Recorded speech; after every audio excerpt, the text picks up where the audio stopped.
Hello and welcome. 11th class का जो first chapter है यूनिट्स एंड मेजरमेंट, उसका ये टॉपिक है। और इस वीडियो में आप सीखेंगे कि किसी भी फिजिकल क्वांटिटी की डायमेंशन हम कैसे फाइंड करें। तो इस वीडियो को देखने के बाद आपके सामने कोई भी फिजिकल क्वांटिटी आती है, आप उसके डायमेंशन आराम से फाइंड कर लेंगे। इस तरह से मैं आपको चीज़ें एक्सप्लेन करूँगा। शुरू करते हैं। और अगर आपने अभी तक चैनल को सब्सक्राइब नहीं किया है so do subscribe to the channel.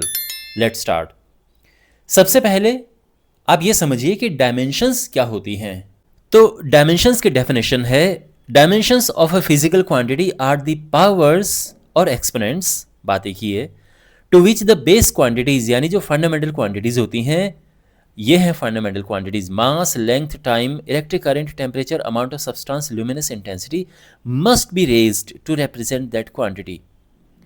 तो जो भी फिजिकल क्वांटिटी है, फॉर एग्जांपल अगर हम लिखते हैं फोर्स, तो फोर्स की जो भी हम डायमेंशन लिखेंगे वो डायमेंशंस किसकी पावर्स पे होंगी? जो फंडामेंटल क्वांटिटी। तो फोर्स का डायमेंशनल फॉर्मूला होता है, अभी के लिए मैं आपको एग्जांपल दे रहा हूं, बाद में डिटेल में समझाऊंगा, mLT-2। तो यहां पर m क्या है? ये मास है, l ये लेंथ है, t ये टाइम है। तो आपने देखा mLT, इनकी ही हम इन पे पावर्स लगाते हैं। जैसे इसकी पावर 1 है, इसकी पावर 1 है, इसकी पावर -2 है। तो ये सभी डायमेंशंस हैं। तो यहाँ पे फोर्स को हम कैसे रिप्रेजेंट कर रहे हैं और फोर्स को किस फॉर्म में रिप्रेजेंट कर रहे हैं? फंडामेंटल क्वांटिटी, बेस क्वांटिटीज की फॉर्म में रिप्रेजेंट कर रहे हैं। तो बेस क्वांटिटीज जो हैं उन पे हम पावर्स लगाते हैं और इन पावर्स को कहते हैं डायमेंशंस। यहाँ पे आप एक बात समझ लो, जो ये पूरा का पूरा फॉर्मूला लिखा हुआ है mLT-2, इसे हम कहते हैं डायमेंशनल फॉर्मूला। लेकिन जो इनकी पावर्स होती हैं उन्हें कहते हैं डायमेंशंस। ये ध्यान रखना, ठीक है, दोनों में डिफरेंस। तो पूरा का पूरा जो ये है ये डायमेंशनल फॉर्मूला होता है, लेकिन जो केवल पावर्स की अगर हम बात करें तो उन्हें डायमेंशंस कहते हैं। इसी तरह से अगर वर्क है तो वर्क की डायमेंशन क्या होगी? तो वर्क का डायमेंशनल फॉर्मूला होता है mL/T-2। तो वर्क भी हमने रिप्रेजेंट कर दिया है फंडामेंटल यानी बेस क्वांटिटीज की फॉर्म में। तो वर्क को हमने मास, लेंथ और टाइम की फॉर्म में रिप्रेजेंट कर दिया है। तो यहां पर फोर्स की अगर मैं डायमेंशंस की बात करूं तो क्या होंगी? तो फोर्स की डायमेंशंस हैं, क्या पावर इसकी? ये 1, 1 -2। वर्क की अगर मैं बात करूं तो क्या डायमेंशंस हैं? क्लियरली यहां पे 1 है, तो 1, 2 -2। तो ये जो इनकी एक्सपोनेंट्स हैं पावर से, इनको हम डायमेंशंस कहते हैं। और अगर हमें और प्रिसाइजली कहना हो तो हम कहेंगे कि फोर्स की डायमेंशंस हैं 1 इन मास, 1 in length and -2 in time. And work की डायमेंशंस हैं 1 इन मास, 2 in length and -2 in time. और ये पूरा का पूरा क्या है? ये पूरा होता है डायमेंशनल फॉर्मूला। तो ये जो यहां पर मैंने लिखा है this is called dimensional formula. ठीक, dimensional formula expresses a physical quantity in terms of the fundamental quantities. तो किसी भी फिजिकल क्वांटिटी को जब हम फंडामेंटल क्वांटिटीज की टर्म्स में एक्सप्रेस करते हैं उसे कहते हैं हम क्या? Dimensional formula. ठीक है, कोई भी फिजिकल क्वांटिटी है, जैसे आपने देखा फोर्स एक फिजिकल क्वांटिटी है, तो फोर्स को मैंने रिप्रेजेंट किया किसकी फॉर्म में?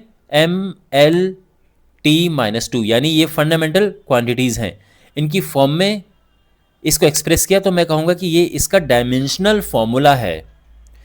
और यहां पर जो अलग अलग फिजिकल क्वांटिटीज हैं उनकी डायमेंशंस मैंने लिखी हुई हैं। तो जैसे मास का डायमेंशनल फॉर्मूला m होता है, लेंथ का l, टाइम का t, electric current I, temperature को हम थीटा या k लिखते हैं, amount of substance is either n और mole, and luminous intensity is either J और CD, कैंडिला से CD बना है।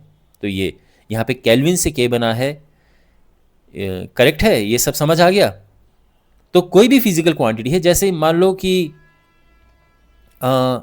वेलोसिटी है, तो वेलोसिटी का डायमेंशनल फॉर्मूला क्या होता है? वेलोसिटी का डायमेंशनल फॉर्मूला होता है LT-1। तो आपने देखा कि वेलोसिटी को हमने लेंथ और टाइम के फॉर्म में रिप्रेजेंट कर दिया है, इसकी टर्म्स में हमने इसको एक्सप्रेस किया है। तो ये वेलोसिटी का डायमेंशनल फॉर्मूला हो गया। अब यहां पर आप एक चीज देखो कि यहां पे वेलोसिटी में m नहीं होता है डायमेंशन में, लेकिन कभी कभार आई मीन टू से अगर आपको ऐसे देखने को मिल जाए तो आप कंफ्यूज मत होना, ठीक है। ये जैसे ये है, तो यहाँ पे m नहीं है तो इसलिए m की पावर में 0 हो गया है। तो ये और ये बात एक ही है, ओके।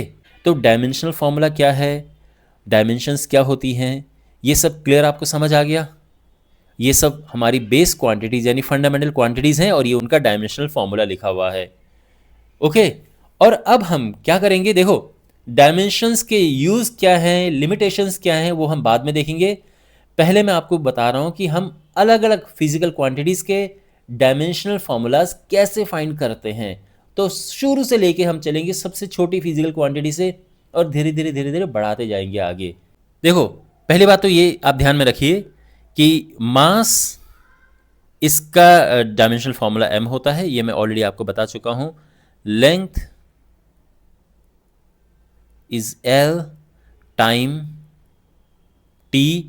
फिलहाल अभी ये नहीं लिखते हैं, जैसे बाद में और आएंगे तो बाद में लिखते जाएंगे। ये तीन बहुत मेन है, ज़्यादातर आपके इन तीनों में ही एक्सप्रेस होंगे। फिर जब हम इलेक्ट्रिसिटी वगैरह पार्ट पे पहुंचते हैं तब जाके इलेक्ट्रिक करंट वगैरह ये सब आते हैं, ठीक है, ओके। तो सबसे पहली बात तो यह है कि जो डिस्टेंस, जिस भी टाइप की डिस्टेंस होगी, डिस्टेंस चाहे वो डिस्टेंस है या डिस्प्लेसमेंट है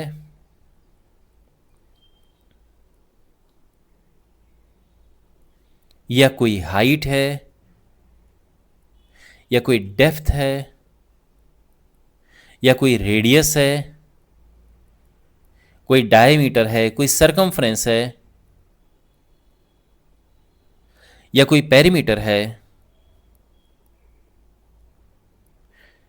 इन सब की डायमेंशंस वही होती हैं जो लेंथ की डायमेंशन होती है। इनका डायमेंशनल फॉर्मूला L होता है। बाय द वे इसका ध्यान रखना कि जब भी आप किसी का डायमेंशनल फॉर्मूला लिखें उसमें आप ये ब्रैकेट, बड़ा ब्रैकेट इसमें ज़रूर लगाएं। तो जहां भी आपको डिस्टेंस दिखे डायमेंशनल फॉर्मूला इसका L है, displacement L, height L, depth L, ठीक, इस बात का ध्यान रखना, ओके। अब शुरुआत करते हैं। तो सबसे पहले हमारे पास है एरिया। एरिया तो डायमेंशन लिखने के लिए सबसे पहले हम लिखते हैं फॉर्मूला और उसके बाद तब डायमेंशनल फॉर्मूला बनाते हैं। पहले सिंपल फॉर्मूला लिखते हैं। एरिया होता है length into breadth, length into breadth. तो therefore dimensional formula of area या फिर सिंपली देखो डायमेंशनल फॉर्मूला को मैं शॉर्ट में ये लिखूंगा, ठीक है। Dimensional formula of area is equal to, अब लेंथ की डायमेंशन क्या है, लेंथ का डायमेंशनल फॉर्मूला L होता है और ब्रेड्थ ये भी एक टाइप की डिस्टेंस लेंथ होती है, तो ये भी L है। तो L इंटू L, इसको हम क्या पढ़ते हैं, इसको हम L2 पढ़ते हैं, ये ध्यान रखना। L स्क्वायर मत पढ़ना इसे, ये L2 है। और जब भी हम कोई डायमेंशनल फॉर्मूला लिखते हैं तो ये बड़ा ब्रैकेट हम ज़रूर लगाते हैं, हमेशा, ऑलवेज, ठीक। तो एरिया का जो डायमेंशनल फॉर्मूला है वो ये है। इस बात का ध्यान रखना कि हम इसको ऐसा भी लिख सकते हैं, MLT होता है ना, MLT, तो M तो है नहीं तो 0 लिख दो, L2 और T भी 0 लिख दो। तो ये भी एक तरीका है इसको लिखने का, ओके। हालांकि मुझे ये कन्वीनियंट लगता है, बट आप चाहो तो ऐसे लिख सकते हो। और अगर आपको ये दिख जाए तो इससे आप सरप्राइज्ड मत होना, परेशान मत होना, ये भी तरीका है लिखने का, डायमेंशनल फॉर्मूला। हाँ, अब अगर पूछी हो डायमेंशंस क्या है, यहाँ पे ध्यान रखना डायमेंशनल फॉर्मूला है ये। अगर पूछी हो कि डायमेंशन ऑफ एरिया क्या होगा, डायमेंशंस ऑफ एरिया, तो देखो मास तो कुछ नहीं है, तो मैं लिखूंगा 0 इन मास, 2 इन लेंथ और एंड 0 इन टाइम। तो ये है, ठीक है। अगर डायमेंशंस पूछे जाएं तो ध्यान रखना इसे हम कहते हैं डायमेंशनल फॉर्मूला, और डायमेंशंस जो इनके पावर्स होती हैं, तो इस बात का ध्यान रखना। Next is volume. Volume is length into breadth into height. तो डायमेंशनल फॉर्मूला ऑफ वॉल्यूम क्या होगा, तो उसमें हम L की डायमेंशन क्या है, लेंथ, B की डायमेंशन, B ब्रेड्थ है, वो भी एक टाइप की लेंथ है, और H हाइट है, वो भी एक टाइप की लेंथ है। तो ये हो जाएगा L3। ओके, आप चाहो तो इसको लिख सकते हो M0 L3 T0, but this is more convenient. Okay, तो ये L3 है। तो अगर कोई पूछे कि वॉल्यूम का डायमेंशनल फॉर्मूला बताओ, आप बोलोगे L3। ओके, वॉल्यूम का बेसिकली शॉर्ट में हम बोल देते हैं वॉल्यूम की डायमेंशन बताओ, but basically it is dimensional formula of volume. तो वॉल्यूम का डायमेंशनल फॉर्मूला है L3। ठीक है। अच्छा, आपके मन में क्वेश्चन होगा कि हर किसी का एरिया तो लेंथ इंटू ब्रेड्थ नहीं होता है ना भाई। अगर हम सर्कल की बात करें तो सर्कल का एरिया तो पाई आर स्क्वायर होता है। तो उस केस में क्या होगा, सर्कल का एरिया पाई आर स्क्वायर होता है, तो उस केस में क्या डायमेंशनल फॉर्मूला हम लिखेंगे, सेम होगा क्या? यस माय डियर, जहां भी एरिया होगा, जब जब एरिया आपको दिखेगा तब तब डायमेंशंस आपको यही मिलेंगी, L2 ही होगा डायमेंशनल फॉर्मूला हमेशा। ओके, देखो कैसे, अगर हम इस हिसाब से देखें तो डायमेंशनल फॉर्मूला ऑफ एरिया क्या होगा? तो देखो पाई तो है कांस्टेंट, तो उसकी जो डायमेंशन, उसकी तो कुछ डायमेंशनल फॉर्मूला नहीं होता। पाई डायमेंशन लेस है, इसकी कोई डायमेंशन नहीं है, बचा केवल आर। तो यहाँ पे हम लिखेंगे जो डायमेंशनल फॉर्मूला है आर का। ओके, डायरेक्ट लिख दें, रेडियस है, रेडियस का डायमेंशनल फॉर्मूला एल होता है और उसकी पावर है 2। तो आ गया ना L2। तो अगर हम पायर स्क्वायर लगाएं तो भी सेम मिलेगा हमें, करेक्ट। Okay, volume L3। फिर इसके बाद नेक्स्ट अब है डेंसिटी। तो जैसे मैंने बताया आपको बस फॉर्मूला चाहिए, जो सिंपल फॉर्मूला है, और आप डायमेंशनल फॉर्मूला आराम से निकाल सकते हैं। तो डेंसिटी का फॉर्मूला क्या होता है? Density is mass upon volume. Okay, यानी डेंसिटी का सिंबल या तो D होता है या फिर रो होता है, और ये होता है mass upon volume, capital V। तो therefore dimensional formula of density, तो ये होगा dimensional formula of mass upon dimensional formula of volume. तो dimensional formula of mass capital M, clear है, बहुत simple, upon dimensional formula of volume आप जानते हैं L3 होता है।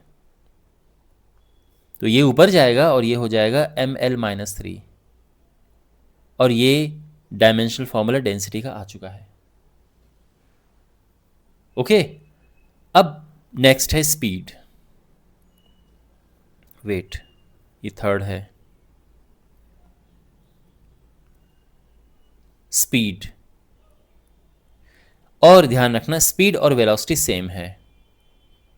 सेम का मतलब है कि इनका डायमेंशनल फॉर्मूला सेम होगा। तो स्पीड का फॉर्मूला होता है, अगर मैं स्पीड की बात करूं,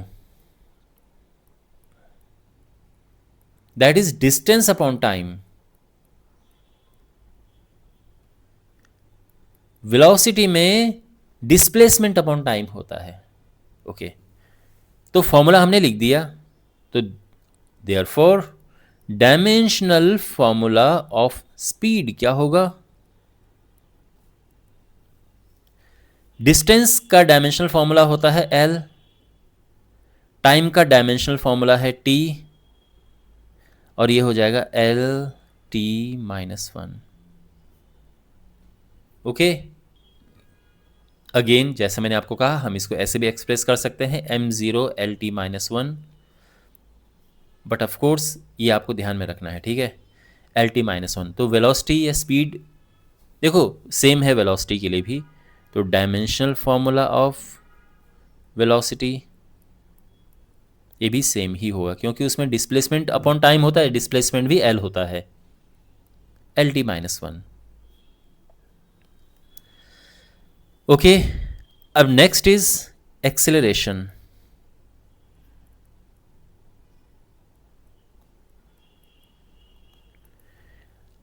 पहले लिखो फॉर्मूला, एक्सेलरेशन होता है rate of change of velocity, तो basically change in velocity upon time.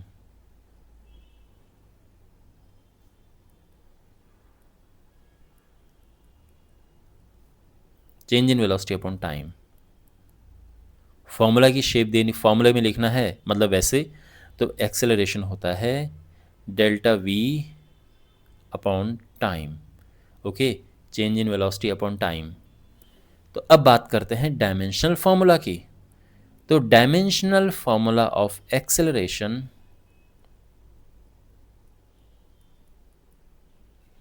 Is dimensional formula of velocity. देखो, चेंज इन वेलोसिटी हो या वेलोसिटी हो, बात एक ही है। ओके, सिंपली आएगा यहां पे dimensional formula of velocity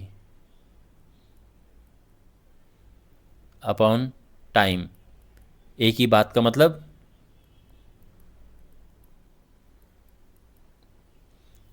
velocity का जो डायमेंशनल फॉर्मूला होगा वो चेंज इन वेलोसिटी का भी होगा। तो वेलोसिटी की डायमेंशनल फॉर्मूला हमने अभी पढ़ा, L T minus one upon और टाइम टी, तो ये हो जाएगा L T minus to.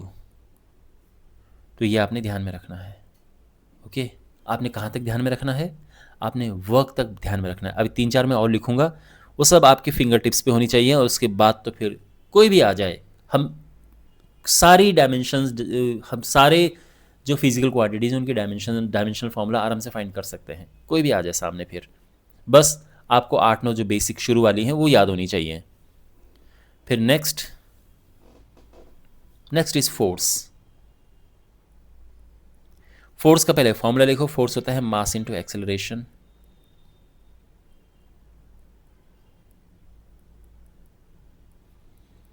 F is equal to M A formula होता है। तो डायमेंशनल फॉर्मूला ऑफ फोर्स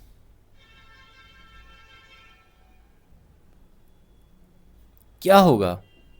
तो उसके लिए डायमेंशनल फॉर्मूला ऑफ मास हम लिखेंगे जो कि होता है m, और डायमेंशनल फॉर्मूला ऑफ एक्सेलरेशन हम लिखेंगे जो कि होता है एल टी माइनस टू।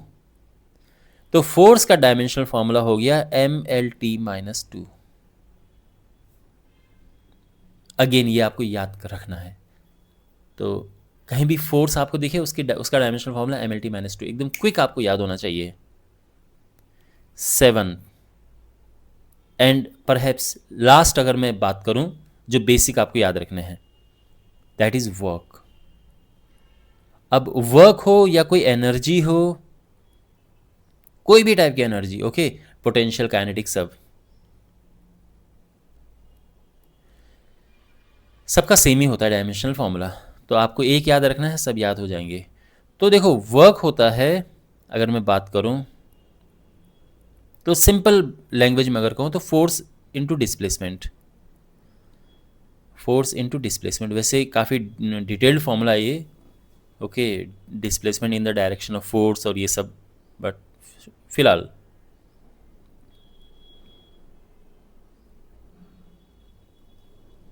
तो डायमेंशनल फॉर्मूला ऑफ वर्क क्या होगा? फोर्स का डायमेंशनल फॉर्मूला क्या है? M L T minus two. इसलिए मैंने कहा था याद होनी चाहिए आपको, फोर्स और डिस्प्लेसमेंट तो अपना एल है, तो M L two and T minus two. Okay, अब यहां तक आपको याद रखने हैं। अगर आपने यहां तक याद रख लिए, आपको फोर्स याद रखना है, आपको वर्क, डिस्टेंस, वो तो बेसिक है खैर, वेलोसिटी, एक्सेलरेशन, फोर्स, वर्क, ये बेसिक आपको याद रखना है। तो बेसिकली आपको याद क्या रखनी है उनको थोड़ा समराइज कर देते हैं। Dimensional formula of area L2, dimensional formula of volume L3, dimensional formula of density क्या था? ML-3, dimensional formula of velocity LT-1, dimensional formula of acceleration LT-2, dimensional formula of force MLT-2, and dimensional formula of work ml2t-2। आपको बस ये याद रखनी है। तो ये अभी तक जो हमने किया है वो उसका पूरा वो समराइज़ किया है, ठीक है, एक साथ ये लिखे हैं मैंने। ये बिल्कुल आपको टिप्स पे याद होनी चाहिए और फिर आप आगे नोटिस करेंगे कि सब कुछ कितना आसान है। तो ये आप याद रखना। आप चाहे तो इसका स्क्रीनशॉट ले लो, आप नोट को एक पेपर पे अपने सामने चिपका दो जहाँ पे आप पढ़ने बैठते हैं, और इनको बिल्कुल आप याद रखना। और अब हम आगे एक एक करके सबका डायमेंशनल फॉर्मूला निकालते हैं। इसके बाद बड़ा आसान है, बहुत ही आसान है। इसके बाद आगे भी हम अभी निकालेंगे, लेकिन ये बेसिक थे, ठीक है। अच्छा, अब जितने भी आगे हम करेंगे आप नोटिस करेंगे कि हमने अभी तक जितने लिखे इन्हीं की ही ज़रूरत पड़ेगी। जो पहले 7 हैं इन्हीं की ही ज़रूरत पड़ेगी बार बार, बस यही रिपीट होंगे। फॉर एग्जाम्पल मोमेंटम देख लो। जब केवल मोमेंटम लिखा हो तो ये समझना कि लीनियर मोमेंटम की बात हो रही है। ध्यान रखना, फॉर्मूला आपको पता होना चाहिए। मोमेंटम क्या होता है? मास इनटू वेलोसिटी, यानी P सिंबल है मोमेंटम का, P is equal to mv। तो डायमेंशनल फॉर्मूला ऑफ मोमेंटम क्या होगा?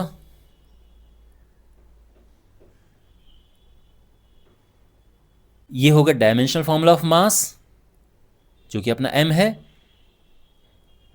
और डायमेंशनल फॉर्मूला ऑफ वेलोसिटी जो कि LT-1 है। तो देखो वेलोसिटी की याद था तो काम आ गया ना, और ये हो जाएगा mLT-1। Okay, next is impulse. क्योंकि इम्पल्स का सेम ही होता है तो इसलिए मैं लिख रहा हूँ इम्पल्स। इम्पल्स होता है चेंज इन मोमेंटम बेसिकली। तो change in momentum is impulse. और मैंने क्या कहा था आपको कि जो मोमेंटम का होगा वही चेंज इन मोमेंटम का होगा, जो वेलोसिटी का होगा वही चेंज इन वेलोसिटी का होगा। तो चेंज वाले सेम डायमेंशन होती है। तो यहाँ पे हम लिखेंगे कि dimensional formula of impulse is equal to actually dimensional formula of momentum. और क्या होगा वो? Simply mLT-1। ओके, और मोमेंटम का तो पता ही है कैसे निकालते हैं, तो ये है।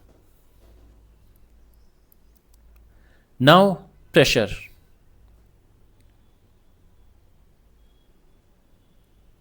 तो एज आई सेड आपको फॉर्मूला पता होना चाहिए पहले। प्रेशर का फॉर्मूला क्या है? प्रेशर होता है force per unit area. Basically pressure is force per unit area, तो यानी फोर्स अपॉन एरिया। तो pressure is force upon area, तो यानी डायमेंशनल फॉर्मूला ऑफ प्रेशर क्या होगा?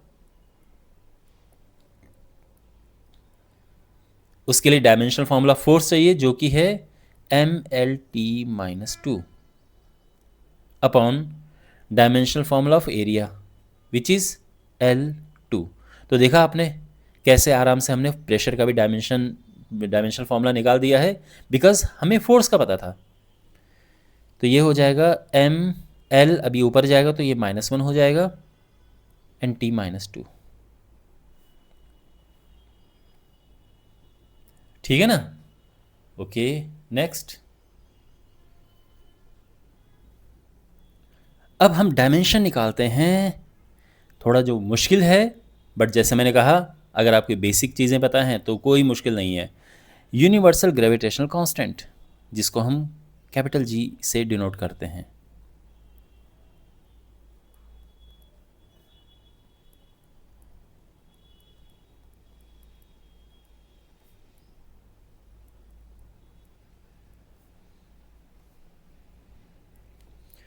तो हमें क्या चाहिए? इससे रिलेटेड एक फॉर्मूला चाहिए। तो फॉर्मूला क्या है? देखो, दो मास अगर हमारे पास हैं,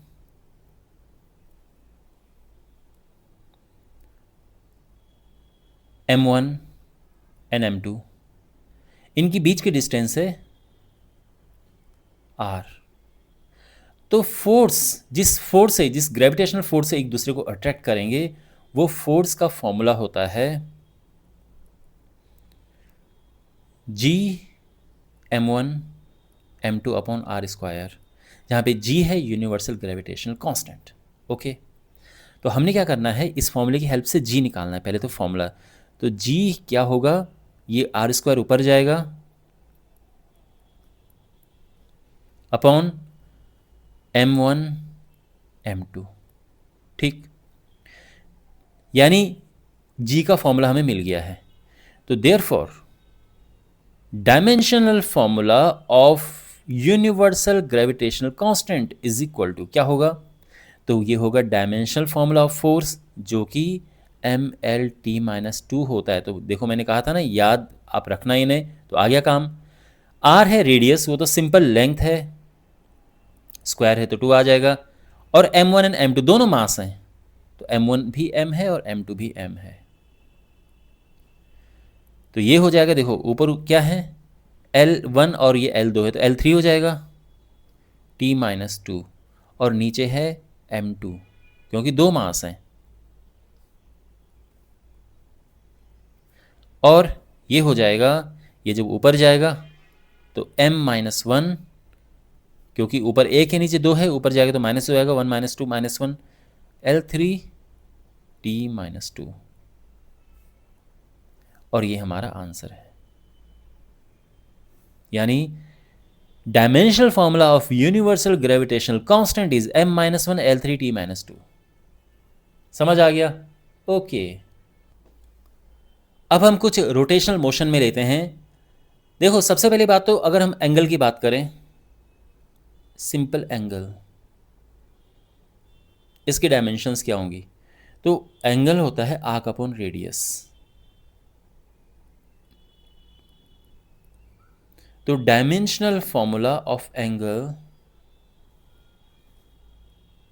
is dimensional formula of arc. Arc क्या है, आर्क भी तो एक लेंथ है ना भाई।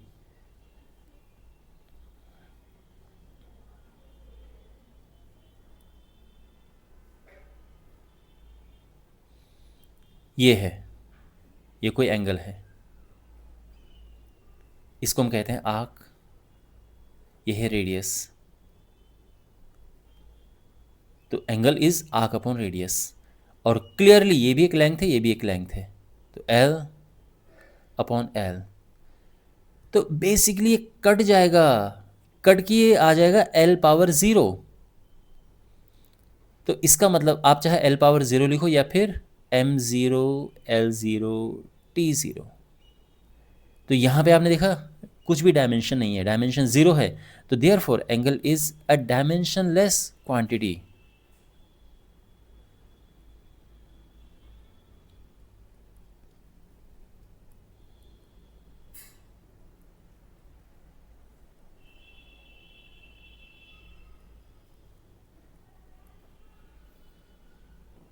क्लियर है? अब देखो आप, क्योंकि देखो आपने अभी अभी 11th क्लास में प्रवेश किया है और ये चैप्टर आपका पहला चैप्टर है, इसका मतलब ये है कि जो इस बुक में आपके पास आगे फॉर्मूले हैं, बहुत सारे फॉर्मूले आपने नहीं पढ़े होंगे, लेकिन सबके डायमेंशंस तो हैं, और हम उस वो भी फाइंड करेंगे। तो इसीलिए इसमें बहुत सारी चीज़ें, देखो काफ़ी सारा आपके पास 10th में भी है, आपके पास रोटेशनल मोशन 10th में भी है, आपके पास जो हमने अभी तक फॉर्मूले लिखे हैं वो सब 10th में हैं।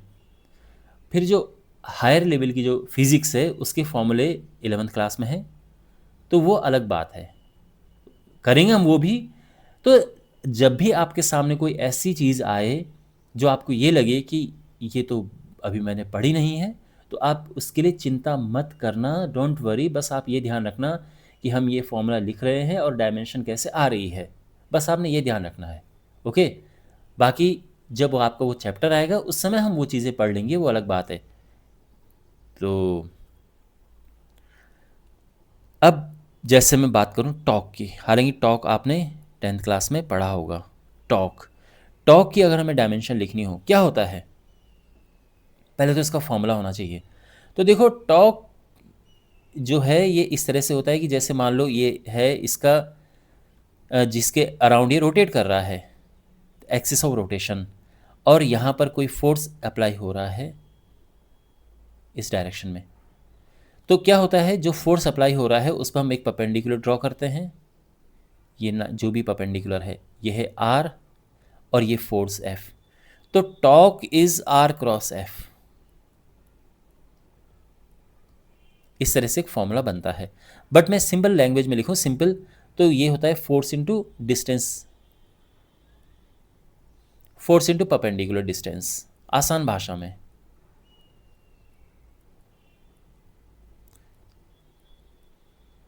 परपेंडिकुलर डिस्टेंस, तो therefore dimensional formula of torque,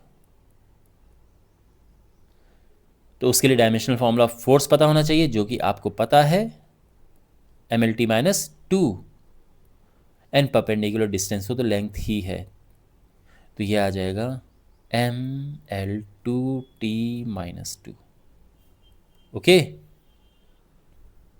next is moment of inertia.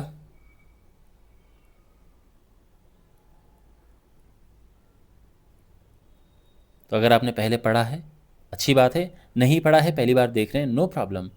तो देखो, moment of inertia I formula होता है mr²। सिंपल लैंग्वेज में अगर हम कहें तो ये इसका फॉर्मूला होता है। कोई पॉइंट है, इसके अबाउट कोई चीज़ रोटेट कर रही है और इसका मास है m, रेडियस है या डिस्टेंस इस पॉइंट से इसकी है r, तो इसका जो मोमेंट ऑफ इनर्शिया होगा, इस तरह से रोटेट कर रहा है, ठीक है, तो इसका मोमेंट ऑफ इनर्शिया होगा सिंपली mr²। तो therefore dimensional formula of moment of inertia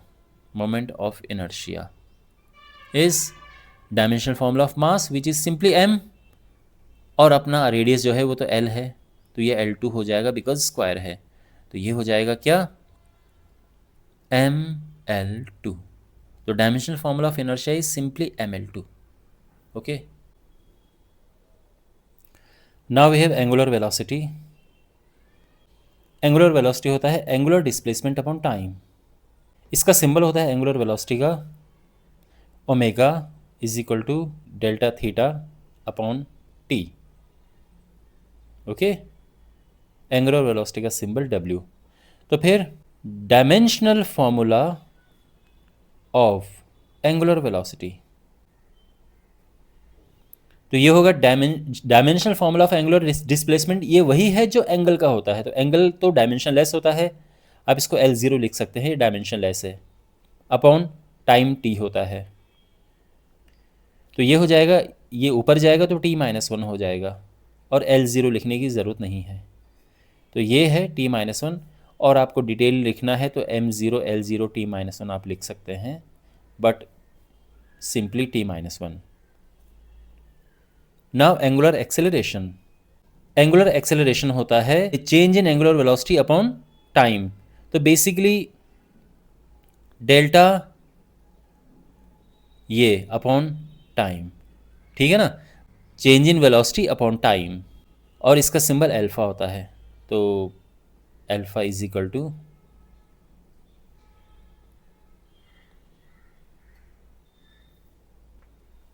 इस तरह से मैंने प्रॉपर वे में लिख दिया है। So therefore dimensional formula of angular acceleration is equal to, अब एंगुलर वेलोसिटी का डायमेंशनल फॉर्मूला क्या है, t-1, और टाइम का तो t होता है, तो ये हो जाएगा t-2। तो dimensional formula of angular acceleration is this, यानी जो अल्फा होता है angular acceleration. Next angular momentum, angular momentum का सिंबल J होता है, और फॉर्मूला हम क्या यूज़ कर सकते हैं, देखो एंगुलर मोमेंटम के हमारे पास दो फॉर्मूले हैं, एक तो होता है J is equal to I omega, दूसरा होता है J is equal to R cross P. तो अगर हम क्रॉस इग्नोर कर दें तो सिंपली R इंटू पी समझो इसे, दोनों से ही आप इसकी डायमेंशंस फाइंड कर सकते हैं, डायमेंशनल फार्मूला। अगर हम यहाँ से देखें कि dimensional formula of angular momentum, basically in short में इसमें इसको ये भी लिख सकता हूँ, ठीक है ना, डायमेंशनल फार्मूला ऑफ एंगुलर, इसका सिंबल मतलब वही है, इज इक्वल टू, ये है I moment of inertia omega angular velocity, moment of inertia ml2, याद है मोमेंट ऑफ इनर्शिया होता है mr², फॉर्मूला पढ़ा था ना हमने, एम हो गया कैपिटल एम मास, आर एक लेंथ है, एल स्क्वायर। तो आई का ये होता है। अच्छा, ये है एंगुलर वेलोसिटी जो कि t-1 हमने अभी अभी किया। तो ये कंबाइंड होके आ जाएगा ml2t-1। ये है एंगुलर मोमेंटम का डायमेंशनल फार्मूला। दूसरा इसका ये फार्मूला होता है, अगर हम इस फार्मूले से देखें तो भी निकल जाएगा। देखो ये वाला फार्मूला अप्लाई करते हैं, ठीक है। J is equal to R cross P. तो इसकी जो डायमेंशंस हैं वो क्या हो जाएंगी, आर है अपना एल लेंथ, और पी है, पी यहाँ पे लीनियर मोमेंटम होता है, पी इज लीनियर मोमेंटम, जिसको सिंपली हम मोमेंटम कहते हैं। और लीनियर मोमेंटम का mlt-1। तो अगर आप देखें यहाँ पे तो ml2t-1 हो जाएगा, ml2t-1। तो ये दोनों फॉर्मूले हैं, किसी को भी अप्लाई करके हम फाइंड कर सकते हैं। टॉक हम पहले फाइंड कर चुके हैं। ओके, अब थोड़ा इलेक्ट्रिसिटी से रिलेटेड फॉर्मूले भी उनकी डायमेंशंस निकालते हैं। इलेक्ट्रिसिटी से रिलेटेड देखो, सबसे पहले चार्ज। तो चार्ज का फॉर्मूला होता है Q is equal to I T. I is current, T होता है टाइम। तो डायमेंशनल फॉर्मूला ऑफ चार्ज, या शॉर्ट में हम इसको ऐसे भी लिख सकते हैं, डायमेंशनल फॉर्मूला ऑफ चार्ज। ये होगा dimensional formula of current which is simply I. I को हम यूज़ करते हैं एज अ सिंबल, और टाइम के लिए टी यूज़ करते हैं। तो ये सिंपली हो जाएगा आई टी। अगर आपको इसे थोड़ा डिटेल में लिखना है तो ये हो जाएगा m0 l0 t and I. Next is electric potential. देखो इलेक्ट्रिक पोटेंशियल कहो या पोटेंशियल डिफरेंस कहो या वोल्टेज, इन सब में ज़्यादा डिफरेंस नहीं होता है, थोड़ा सा डिफरेंस होता है। लेकिन अगर हमें डायमेंशन की बात करो तो सब एक जैसी इनकी डायमेंशंस होती हैं, क्योंकि ये सब पोटेंशियल हैं। तो अब इसके डायमेंशन कैसे फाइंड करें हम, तो देखो पोटेंशियल, किसी पॉइंट पे जो पोटेंशियल है उसका फॉर्मूला होता है वर्क डन अपॉन चार्ज। यानी हम कहते हैं ना कि किसी यूनिट टेस्ट चार्ज को इन्फाइनाइट से किसी पॉइंट पर जब हम लेके आते हैं, जितना वर्क डन होता है, तो ये है पोटेंशियल एट दैट पॉइंट। तो बेसिक डेफिनेशन है ये, बट इसमें हम नहीं जाते हैं। सिंपली आप ये फॉर्मूला ध्यान रखो कि पोटेंशियल होता है W upon Q. I am sure class 10th में आपने ये फॉर्मूला पढ़ा होगा। जो इलेक्ट्रिसिटी चैप्टर है उसमें ये फॉर्मूला है आपका। तो अब हमने निकालना है डायमेंशनल फॉर्मूला ऑफ वोल्टेज या इलेक्ट्रिक पोटेंशियल, और सिंपली इसे हम लिख सकते हैं। ओके, तो क्या होगा ये, तो ये होगा डायमेंशनल फॉर्मूला ऑफ वर्क। तो वर्क का डायमेंशनल फॉर्मूला क्या होता है, ये आई एम श्योर अब आपको याद हो चुका होगा, या फिर जो मैंने आपको कहा था ना इंपॉर्टेंट है, तो उसमें आपने वो याद रखना है ये।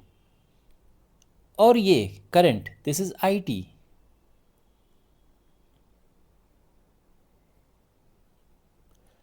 और यहाँ पर ये हो जाएगा ml2 t-2 है, एक ऊपर जाएगा तो -3 हो जाएगा, और i नीचे है, जब ऊपर जाएगा ये तो -1 हो जाएगा।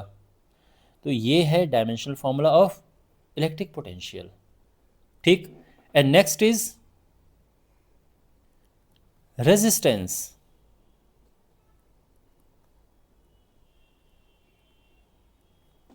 तो रेजिस्टेंस का फॉर्मूला होता है V upon I, voltage upon current. तो अगर मैं इसके डायमेंशनल फॉर्मूला की बात करूं, रेजिस्टेंस के डायमेंशनल फॉर्मूला की, तो क्या होगा, तो ये होगा डायमेंशनल फॉर्मूला ऑफ, देखो जब हम ब्रैकेट लगा देते हैं ना, इसका मतलब है डायमेंशनल फॉर्मूला, ये समझ लो आप। तो dimensional formula of V upon dimensional formula of I, आप ऐसे भी लिख सकते हैं। तो डायमेंशनल फॉर्मूला V है, देखो अभी हमने निकाला ना वोल्टेज का, ml2t-3 I-1 अपॉन, और ये है करंट। करंट का डायमेंशनल फॉर्मूला क्या क्या होता है, I ही होता है। और ये हो जाएगा ml2 T-3, और देखो I यहाँ -1 है, जब ये ऊपर जाएगा तो -2 हो जाएगा, I-2, और ये आ चुका है डायमेंशनल फॉर्मूला ऑफ रेजिस्टेंस। अब कुछ और फिजिकल क्वांटिटीज लेते हैं जो वेव से रिलेटेड हैं, जैसे वेव लेंथ हो गया, फ्रीक्वेंसी हो गई। तो देखो वेव लेंथ की डायमेंशन तो बिकॉज ये लेंथ है तो इसका डायमेंशनल फॉर्मूला तो वही होगा। क्या वेवलेंथ का डायमेंशनल फॉर्मूला क्या होगा? वही L, क्योंकि लेंथ है ये। अब हम बात करते हैं फ्रीक्वेंसी।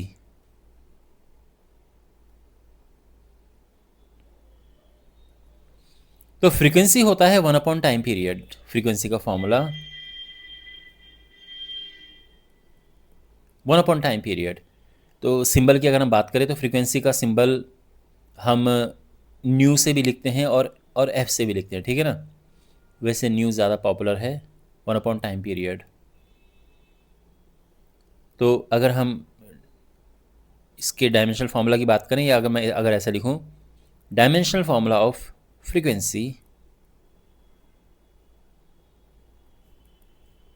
तो 1 टाइम पीरियड तो टाइम है सिंपल, तो ये हो जाएगा T-1, ठीक है। अब एक दो और हैं वो करते हैं, वैसे तो बहुत सारे हैं इसमें। अभी आपके पास इलास्टिसिटी पे बेस्ड क्वेश्चन बेस्ड हैं, जैसे स्ट्रेन, स्ट्रेस, बहुत सारी चीज़ें हैं।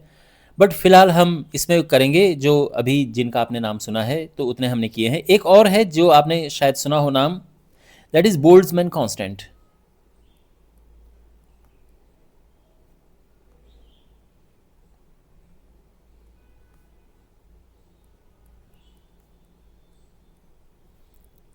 सिंबल इसका होता है KB। तो इसका पहले हमें फॉर्मूला पता होना चाहिए। तो एक फॉर्मूला होता है कि average kinetic energy of particle in a gas, average kinetic energy of particles in a gas, ये दिया जाता है इस फॉर्मूले से, इनटू टेम्परेचर। तो इस हिसाब से अगर हम देखें तो बोल्ट्जमैन कांस्टेंट का फॉर्मूला हो जाएगा KB is equal to E/T। और अब हमने लिखना है इसका डायमेंशनल फार्मूला। तो dimensional formula of KB is equal two dimensional formula of energy which is simple ml2 T-2, जो वर्क का होता है वही एनर्जी का। तो देखो अब काम आ रहे हैं ना वो चीज़ें जो मैंने आपको कही थी। और टेम्परेचर का होता है थीटा। तो बस आपको फॉर्मूला पता होना चाहिए कि ये फॉर्मूला क्या है, और बड़ा आसान है निकालना, ml2 T-2 θ-1, ये हो चुका है। फिर इसके बाद कुछ और भी है वैसे, बट अगेन जैसे मैंने कहा वो आपके पास सिलेबस में आगे हैं, तो उनके फॉर्मूले अगर मैं आपको एक साथ कराऊंगा तो शायद आपको थोड़ा सा ये लगे कि बहुत ज़्यादा हो रहा है। बाकी जैसे चलो मैं आपको एक दो और बता देता हूँ। एक है स्ट्रेन। स्ट्रेन क्या होता है?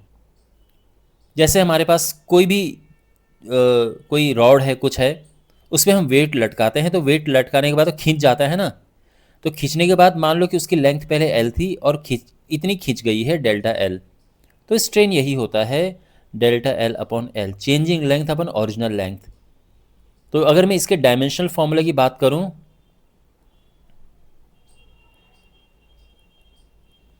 तो क्या होगा?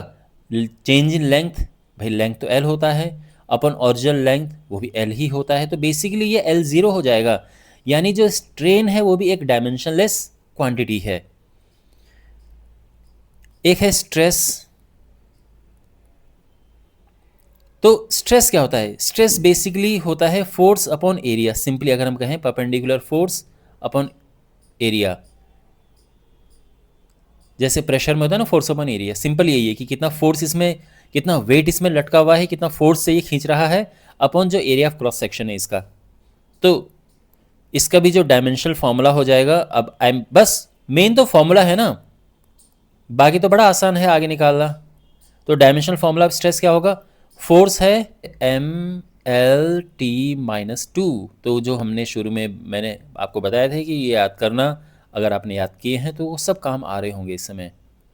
एरिया इज़ L2, तो ये हो जाएगा mL-1T-2। तो ध्यान रखना, प्रेशर और स्ट्रेस दोनों की सेम डायमेंशनल फॉर्मूला होता है। Next is modulus of elasticity.